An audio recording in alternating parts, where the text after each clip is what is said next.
Hello sa inyo guys, so happy Friday evening sa inyo. So bali lobat yung laptop and dito tayo magpa-vlog sa cellphone.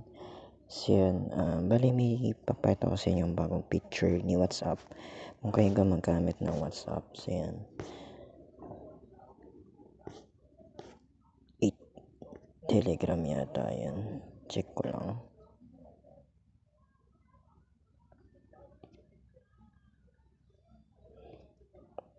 Eto nga sa Telegram nga.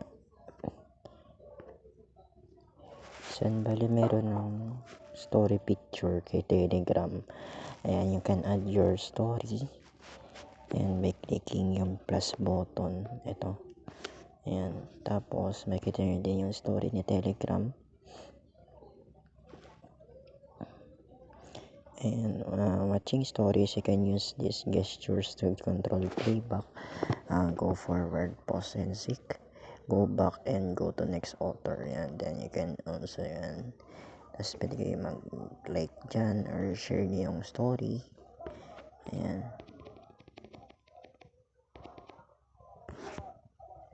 So yun lang yung isa sa bagong features niyo ni Telegram. Kung gumagamit kayo ng Telegram and may kayo mag-Telegram, ayan. So ito yung bagong feature ni Telegram, yung sa story. So yun lang guys, and thanks for watching.